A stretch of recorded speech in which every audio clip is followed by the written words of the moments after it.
Just a day after the stampede tragedy, a fire broke out in the Kumbh Mela area today. The fire broke out in Sector 22 of the Prayagraj Maha Kumbh Mela area. At least 15 pandals, 15 different pandals, these are tents that were left gutted due to the fire. Fire brigade teams were quickly mobilized, rushed to the spot to douse the flames. Fortunately, no casualties have been reported as there was no public present in the affected area at the time of the incident. Senior officials have also reached the site to assess the situation and the damage. And after swift action by the fire department and the fire tenders, the fire has now been brought under control. It has been completely doused. This is Sector 22 of the Maha Kumbh Mela premises. 15 pandals that were left completely gutted due to the fire.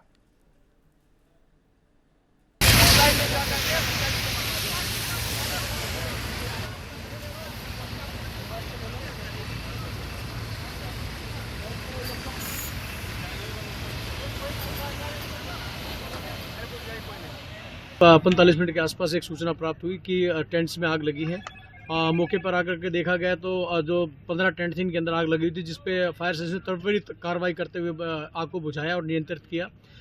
Access road यहाँ पे नहीं थे, जिस कारण आने में थोड़ा सा तकलीफ हुई, परंतु अभी स्थिति अंडर कंट्रोल है और कोई भी जनहानि नहीं है, कोई भी सिंगल बर्न नहीं है और जो हिदायत हैं वो उनको दी जा रही हैं। एसडीएम महोदय द्वारा भी बताया गया है कि जो अनऑथराइज्ड टेंट्स हैं वो लगाया गया था और ये जो क्षेत्र है चमनगंज चौकी के अंतर्गत आता है, जिनको अवगत करा दिया गया है।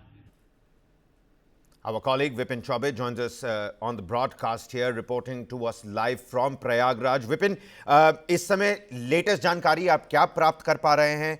आग लगने का कारण क्या था? स्टैम्पीड के चलते प्रबंध की जितनी भी कमेटी है वो ऑलरेडी आलोचना फेस कर रही है। लेटेस्ट अपडेट्स क्या हैं इस समय on ground?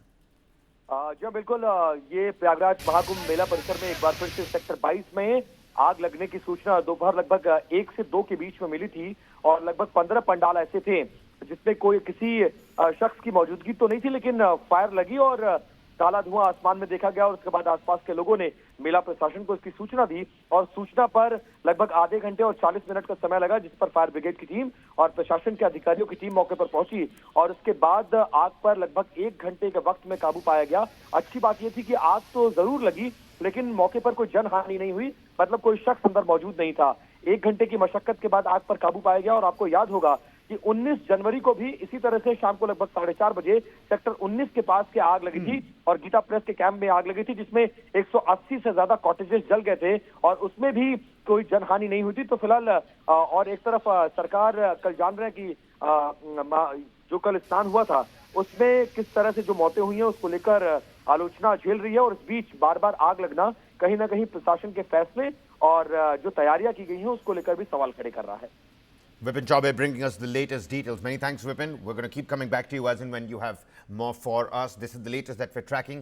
Another fire which has now been brought under control after an hour-long battle to douse the flames. The fire tenders rushing to the spot immediately. Fortunately, no casualties reported from the Sector 22 fire of the Maha Kumbh Mela premises. Now take a look at this. This is a special segment that we're bringing to all our viewers, because from partners to competitors, that's the change restaurant owners are leveling against food aggregators like Zomato and Swiggy. We all have those applications on our mobile phones. And once seen as enablers of the industry, these very platforms and applications are now accused of using restaurant data to launch their own brands, undercutting prices and tightening their grip on the food business. Now, with deep discounting, high commissions, private labeling, are restaurants being forced out of the game? That's the big question we're trying to ask. The concerns took center stage at the National Restaurant Association of India's town hall meeting, where industry leaders called for urgent intervention, even regulation. Here's my colleague Nabila with the full story, and we'll probe this further right after this full report. Take a look. Food aggregators like Zomato and Swiggy, once seen as game changers for the restaurant industry, are now facing criticism for allegedly using restaurant data to compete against them. Many restaurant owners argue that these platforms, originally designed to facilitate food delivery, are now launching their own brands, leveraging insights from partner businesses to gain an unfair edge. Restaurant owners now believe they're being outplayed, outpriced, and outmaneuvered. Restaurateurs at the NRAI, that is the National Restaurant Association of India's annual town hall, attended by 8,000 industry members, raised concerns over the rising friction, with food aggregators debating their impact on the restaurant business. High rising commissions. I'm using the word rising because the commissions are only rising and rising. High rising discounts. The discounts are only rising and rising. Opaque policies. Random change in policies as per the whims and fancies of aggregators. And the line between independence and dependency is very blurred today. Here are some of the key areas of concerns. Private labeling by aggregators. Platforms are launching their own food brands using restaurant data to gain an unfair advantage. Deep discounting practices is disrupting both dine-in and delivery businesses, making it harder for restaurants to sustain profits. Loss of customer ownership, wherein restaurants claim aggregators have stolen their customers, turning loyal patrons into platform-dependent users. Aggregator payment platforms, wherein bundled payment gateways force restaurants into higher costs and limit their autonomy. No authority on commission rates. 69% of restaurants feel that they have no negotiation power when it comes to commission rates. From partner to rival with exclusive data, access and premium placement on their own platforms, aggregators are directly competing with restaurants. Now they have gotten down to setting up their own kitchens, to making their own food. While I think the more popular ones is, of course, Zepto Cafe and Bistro and Snack. But I think what has also been going on is Zomato Everyday and Swiggy Daily, which are both private labels, maybe wrapped in the disguise of home chefs, but essentially they are controlling the pricing, they are controlling the brand, the visibility on the app. It gets absolutely premium real estate at the top of their main apps. The biggest elephant in the house are the latest developments where we hear about aggregators getting into private labels, selling similar food sold by restaurants. And I repeat, what we are not okay with is aggregators getting into our territory, selling similar products, selling private labels. They have all our data. Anyways, there is consumer masking, there is data masking. We have lost the right of our data in their hands long time ago. And now using that data to sell similar products is completely not acceptable. For years, Zomato and Swiggy positioned themselves as enablers for restaurants. Now, many believe they are tilting the scales in their favor. In less than a decade, they have evolved from delivery platforms to quick commerce giants. Zomato holds 58% market share with a Rs 1,371 crore profit in the financial year 2024. Swiggy saw 42% user growth, reporting Rs 1,237 crore in profit. By launching the private labels and leveraging restaurant data, they're no longer just service providers, but they are competitors. Many fear the shift could push restaurants to the brink. As concerns grow, will regulators step in? Zomato, Swiggy, the corporate giants when you talk about food applications, are they still enablers or have they become direct competitors? To talk more about this, joining me here on the broadcast is Anurag Katriyar, trustee and ex-president of the National Restaurant Association of India, and Pranav Rungta, the vice president of NRAI. Mr. Rungta, I'm going to quickly come to you. Help the viewers understand how big this problem actually is, how surmounting a challenge this actually is. How is this restaurant data being used unfairly? How have private labels, let's say, for example, affected your business? Thank you. So what's happened in the last 10 years is Zomato and Swiggy have been collecting data about how users order, where they order from, at what price they order food, at what time do they order the food, right? They have this whole bank of data which is available to them. Basis this data, it's very easy for them to create a kitchen in a certain area, knowing that there is a demand for a certain product in that area. They will price that dish at the price at which customers want to pay and sell it and give it to them at the cheapest price possible. This bank of data has been collected years and years from restaurants placing orders with them. And this is what they're going to leverage against us to ensure that they give the customers something cheaper, faster than what is currently available right now from restaurants. Mr. Katriyar, come in on this, the deep discounting and how it's affecting the dine-in and the delivery margins. We're looking at, higher compensation, and because of that, there seems to be no negotiation, chips on the bargaining table. Yeah, in fact, it's not only about discounting. I call them the three Ds. There is discovery cost, there is a discount cost, and there is, a cost towards gaining traction with the people. And the combined cost of these things add up to almost 35-40% of the revenue in the delivery business. Now, anybody will tell you at that kind of levels of commission, this business becomes unviable. It is no way that you can survive by paying 35-40% to them. So what they have done really is, while the market size may have grown better than where it was, but essentially they have done two things. They have taken away the consumers who are actually ordering directly onto their platform, now claiming them to be their own customers. And number two, they have taken away profitability out of this delivery business. Today, people cannot make money on delivery business if they are with the aggregators. And we have seen the whole playbook has been very simple.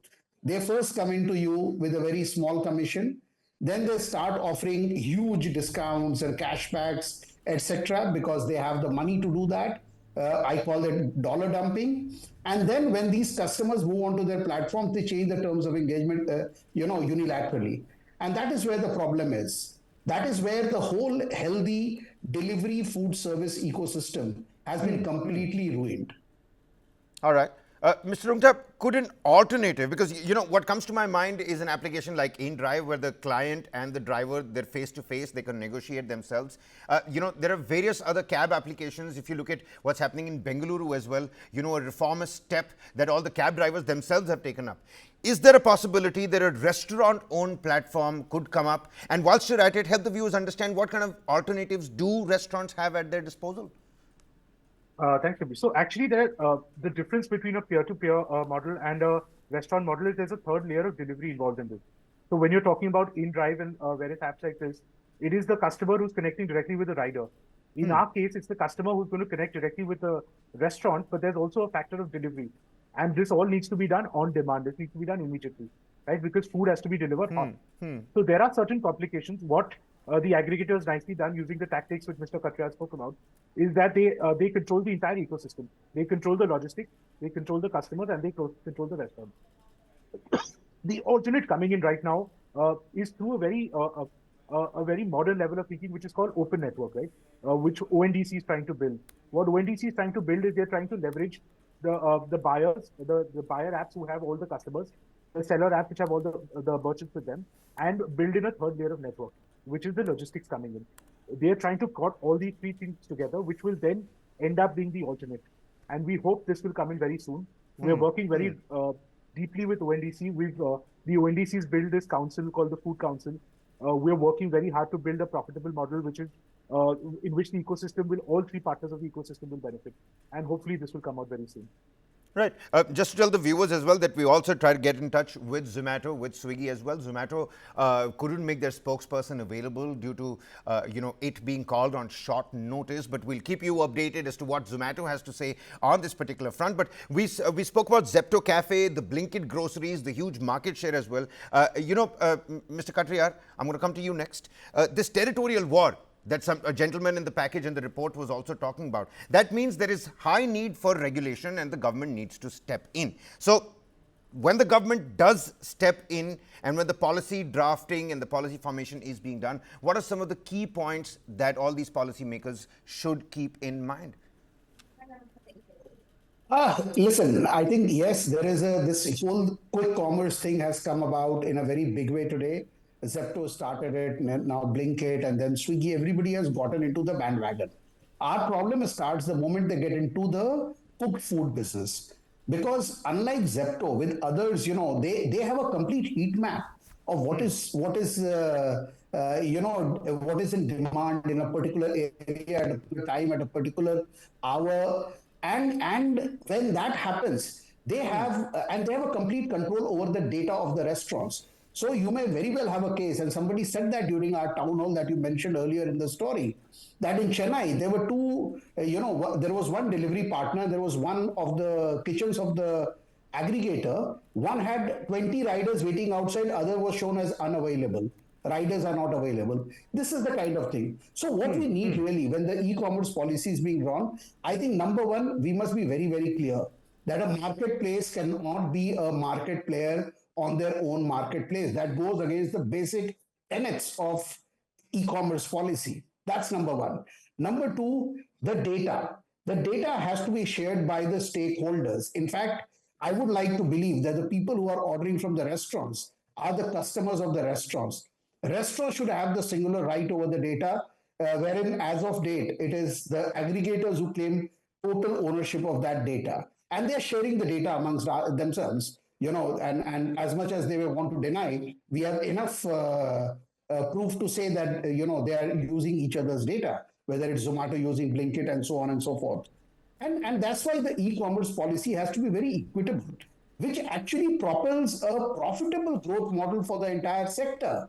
Just growing the number of orders and everybody losing money is no growth.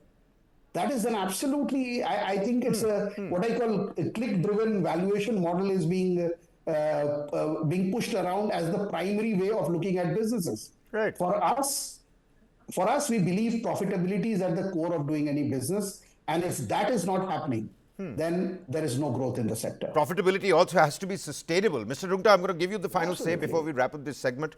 If regulation does come in, if new laws are drafted, because we're talking about ensuring fairness here, what particular points do you think are of grave significance have to be kept in mind, those measures, when we're talking about ensuring that there is fairness? So definitely anti-competitive, right? So the first thing is, as an e-commerce operator, as a marketplace, you cannot be doing your own private labels. You cannot be competing with your own restaurants that are listed on your platform. That's the most important thing.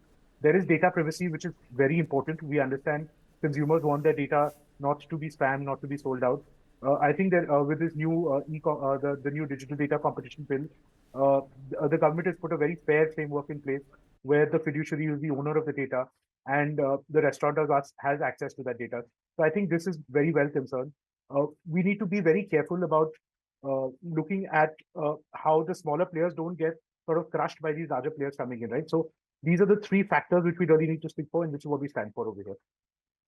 Points, Mr. Katriyar and Mr. Rungta. Many thanks for joining us here on this discussion. Again, telling the viewers that we did get in touch with Zomato. Of course, due to the short notice, they couldn't make their spokesperson available. But those points, and I think the prime aspect over here is the right over a restaurant's own data that needs to be taken into account. Many thanks, gentlemen, for joining us here on News 9 as we bring you this particular story. All right, then, shifting our focus here. Down south in Karnataka, the Enforcement Directorate has now issued a provisional attachment order in the MUDA scam case, naming Karnataka Chief Minister Siddaramaiah. As part of its investigation and probe, the ED recorded statements from 37 witnesses and uncovered several irregularities, and the probe revealed that Siddaramaiah's wife, BM Parvati, was illegally allotted 14 sites in MUDA. She allegedly used political influence and colluded with the MUDA officials to acquire these particular plots. After the ED launched its investigation, Parvati voluntarily returned these sites. The MUDA scam is not limited to Parvati alone. The Enforcement Directorate has uncovered that nearly 1,095 MUDA sites were illegally allotted in a broader pattern of corruption. And the probe also uncovered tampering of records, forgery of signatures, and destruction of evidence. And at the time of the illegal allotment, Siddaramaiah was the leader of the opposition, whilst his son, Yatendra Siddaramaiah, was a MUDA member. A close aide of the Chief Minister, S.G. Dinesh Kumar, also known as C.T. Kumar, is accused of playing a key role in influencing MUDA officials and forging signatures to facilitate the allotment. The Enforcement Directorate, the central agency, has also linked Chief Minister Siddaramaiah to a money laundering attempt involving the illegal allotment of these MUDA sites. The probe also found that MUDA acquired land for 3,24,700 but later denotified it illegally using false information and political influence. And despite MUDA having already developed a layout on the land, it was falsely presented as agricultural land before being sold off. Now, no legal disputes existed at that particular point of time, yet the land was fraudulently denotified and converted based on false inspection reports. Using political pressure, sites worth 56 crore rupees were acquired as compensation. The former MUDA commissioner, DB Natesh, is also allegedly involved in this process, according to the Enforcement Directorate. Even though BM Parvati returned the 14 sites on the 1st of October last year, the Enforcement Directorate found evidence of money laundering attempts involving Chief Minister Siddaramaiah, his wife Parvati, BM Mallikarjun Swamy, D. Devaraju, MUDA officials, real estate dealers, and other influential individuals. Needless to say, the news certainly tightening around Chief Minister Siddaramaiah. My colleague Mohammad Wajiullah joins us on the broadcast here. Waji, over to you. Help the viewers understand how significant are these developments in the MUDA scam case. Well, the ED has filed its provisional attachment order, which is PAO, which means if they find something of a sort of money laundering that has taken place in certain things, that is when they file this. And in this particular case, in the MUDA case, they believe that money laundering was done with the help of Siddaramaiah, his wife, the brother-in-law, and that is why a PO has been filed, while Lokayukta, on the other hand, has given a clean sheet to Siddaramaiah. And like the details that you have mentioned, the other details that I would like to point out to our viewers also is that the ED believed that Siddaramaiah's wife applied for compensation, which was given to her on the basis of 50-50 ratio only 10 years after the allotment of land. And that was done when Siddaramaiah was the chief minister, and she submitted her application on the 14th of June on 2014, a year after Siddaramaiah became the chief minister, which was May 13, 2013. Evidence of these documents were also erased. There was forgery that was done according to the ED report that they found, and it also says that Yatindra, the son of Chief Minister Siddaramaiah, was a part of the MUDA meetings. He was also a MUDA member at that point of time. And it also goes on to say that DB Nagesh and CT Kumar, the other two people who were constantly, DB Nagesh was the MUDA chairman, and CT Kumar was constantly, an aide of Siddaramaiah, was constantly involved in the denotification of this land, and was constantly involved in what was happening with the compensation that was given to Siddaramaiah's wife. So these details that the ED has revealed is quite shocking and contradictory to what the Lokayukta has gone on to say, because Lokayukta, in its report which they filed on Monday and which we broke on Saturday from our sources that we had got, alleged that they have given a clean sheet to Siddaramaiah, and they have said that all this was the officials who were involved in this. In the ED report also, you get a clear indication that officials were involved in this, but it also highlights the role of the family members of Siddaramaiah, be it Siddaramaiah, be it his wife, or allegedly his son. So all these things have also been highlighted in this POA that the ED has filed. It also goes on to say that tampering of legal documents were done. She purchased an indemnity bond on November 24, 2021, but signed it on November 23, 2021, a day before the purchase. So how was that done? Political pressure was put on from the CM's side. And all these things also leads on to a bigger scam that happened in the MUDA, because the ED believes that close to 1,095 MUDA sites were illegally allotted. Right. Not just the Chief Minister's 14 sites, but the other 1,095 sites were also have a similar pattern to the things that we see in the Chief Minister's thing. And mind you, the ED investigation started after a complaint that was given to the governor with regards to a scam that is going within the MUDA, which highlights close to 200 to 300 crores. And that is where the Chief Minister's site was also attached. And now this POA highlights grey details where it indicates that Chief Minister was allegedly involved in all these things, along with his family members, and how forgery and influence was a part of it. So not just the Chief Minister, the wife, family members as well, and a larger nexus that could have been at play over here as well. We're going to have to wait and find out as to what really comes to the fore because of this POA that Waji has brought to our disclosure. Many thanks, Mohammad Wajiullah, for bringing us the latest details on this particular story. All right, then, quickly bringing you up to speed on this other aspect to look at as well, because Congress Member of Parliament Rakesh Rathore, he has been arrested in Uttar Pradesh's Sitapur, and this is in a connection with a rape case filed by a female. Now, Rathore, who represents Sitapur, was whisked away by the police whilst he was in the middle of a press conference at his home. Rathor's arrest came a day after a Lucknow bench of the Allahabad High Court rejected his anticipatory bail plea in the matter. Rathor is accused of sexually exploiting a woman for 4 years under the pretext of marrying her, and the order was passed by a single bench of Justice Rajesh Singh Chauhan after hearing the anticipatory bail plea. The lawyer appearing on behalf of the petitioner told the court that the plaintiff had filed this case after 4 years.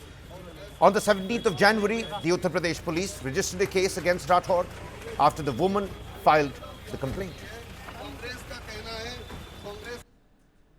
कल माननीय उच्च न्यायालय द्वारा मुझे 2 हफ्ते का समय दिया गया है कि निचली अदालत में उपस्थित होकर विधिक तरीके से ऊपर की अदालत तक आए। आज मैं समर्पण कर रहा हूँ पुलिस के समक्ष और जो भी कानूनी प्रक्रिया है उसके सम्मान के तहत, अदालतों के सम्मान के तहत हम उनकी शरण में हैं। हमको पूरा भरोसा है कि ईश्वर की अदालत और कानून की अदालत में हमको न्याय मिलेगा। Well, whisked away in the middle of a press conference. We're going to limit to a quick commercial breather here. Top developments right on the other side. Keep watching Newsline.